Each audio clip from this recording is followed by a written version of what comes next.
Bom dia, boa tarde, boa noite, pessoal. Espero que estejam todos bem. Eu sou Vanderlei Abreu, advogado trabalhista. Pessoal, na última vez que nós tivemos esse encontro, nós falávamos sobre horas extras. Agora eu vou falar sobre um outro assunto que é interessante também para as pessoas que trabalham nessa área, tá? Revezamento 12 por 36. Já adianto para vocês, 12 por 36 tem direito à hora extra? Não. Porque o que acontece? O que é o 12 por 36? Vamos pegar um exemplo que a pessoa entra às 8 e sai às 18. Ele vai trabalhar, por exemplo, segunda-feira nesse horário. Aí ele vai folgar das 6 da tarde às 6 da tarde da terça e ele vai entrar às 6 da manhã da quarta. Então ele vai entrar só na quarta. Então não enseja horas extras. Mas tem uma coisa que é muito comum, e eu tenho acho que 2 ou 3 processos que eu andei trabalhando que tem a mesma coisa. Ele não geralmente o período aqui de almoço, que a gente chama de almoço, ele tem um nome específico, que a gente chama de intervalo intrajornada. O que quer dizer isso? Entre a jornada. Pô, como é que funciona? Às 8 da meio-dia, da 1 às 6. Ele teria direito a pelo menos 1 hora de almoço nesse intervalo, sem ser descontado do tempo dele, tá? Muito bem, o que acontece com ele? O que acontece com esse povo? Eles geralmente comem 15, 20 minutos e não raro eles não comem no refeitório, mas sim na própria guarita. Porque eu vou dar um exemplo muito clássico, que é os chamados controladores de acesso.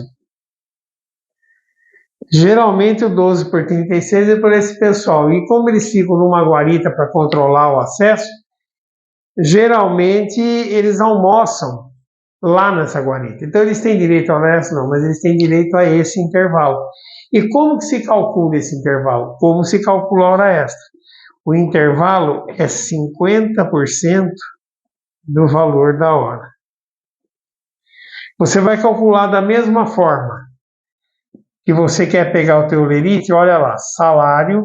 Se você trabalha 8 horas diárias, você vai multiplicar por 220, tá? E você vai achar o valor do salário. E aí você vai aplicar a alíquota. Vamos pegar o exemplo que eu dei lá.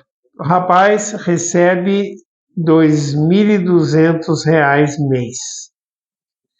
Ele trabalha 12, tá? Vamos dividir por 220, que é o número de horas. Você vai encontrar 10 horas. R$10 o valor da hora simples. Ah, mas e 50%? Vezes 1,5, que vai dizer que a hora extra é 15. Mas é hora extra, Vanderlei? Eu falei, não. Mas é da mesma forma que você apura a hora extra, você vai apurar o intervalo.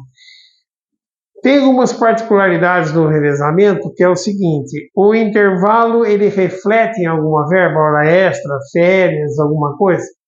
Depende. Então vamos lá. Depende pelo seguinte: mas como depende? Depende. Porque assim, antes da reforma trabalhista, a lei 13.467 de 2017, até essa data, porque essa lei é de julho, essa lei é de 14 de julho de 2017. Ela entrou em vigor 120 dias da publicação. Então, até 10/11 de 2017, você apura essa hora extra e você reflete em férias,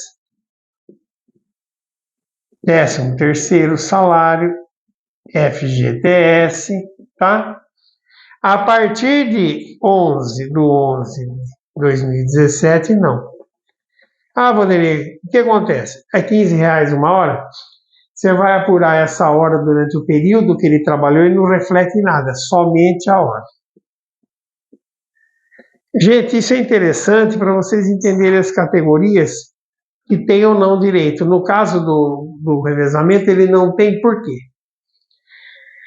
Eu peguei o exemplo dele entrar, vamos pegar um exemplo que ele entra às 6 da manhã e sai às 18 horas. Um exemplo clássico, tá? Tá. Ele trabalha 12 horas. Quando é que ele vai voltar? Vamos dizer que isso aqui seja uma segunda-feira. Ele vai voltar a trabalhar quando? Olha, ele sai às 6 da tarde da segunda. 12 por 36, quer dizer, 12 trabalhadas, 36 de folga. O que dá isso? Dá 1 dia e meio. Né? 12, 24, é um dia mais 12, que vai dar as 36 horas, tá? Ele saiu na segunda, quando ele vai voltar?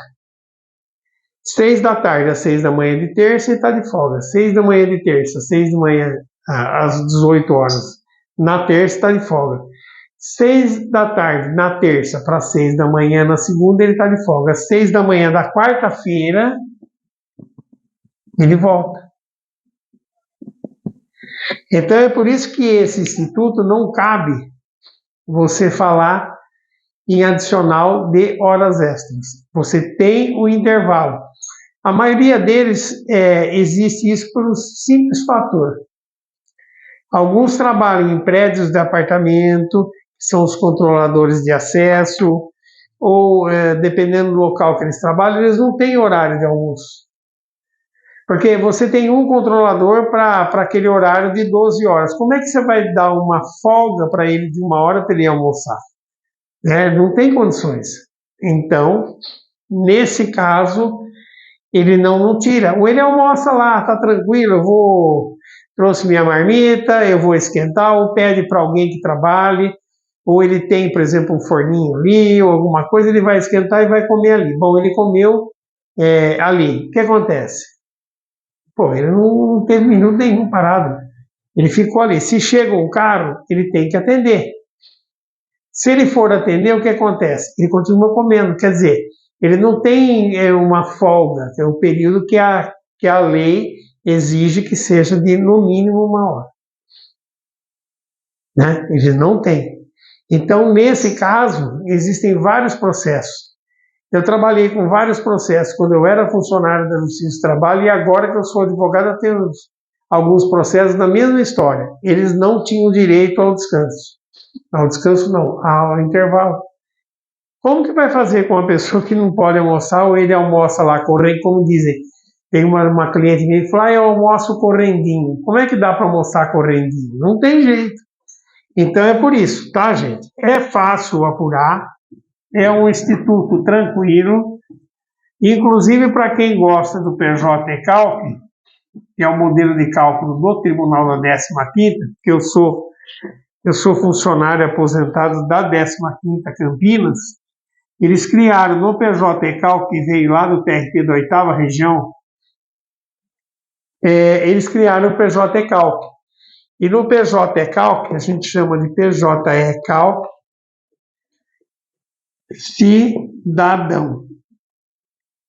É muito bom esse programa, e eu faço também cálculos para alguns advogados, e é interessante por causa disso. Você lança os valores e ele sai o cálculo pronto. E no caso do revezamento é um cálculo, vamos dizer, de fácil elaboração. É muito fácil você chegar no valor. Você só alimenta os valores e você alimenta os valores e ele automaticamente faz. É uma plataforma fantástica. Eu gosto muito e posso falar para vocês que é fácil resolver.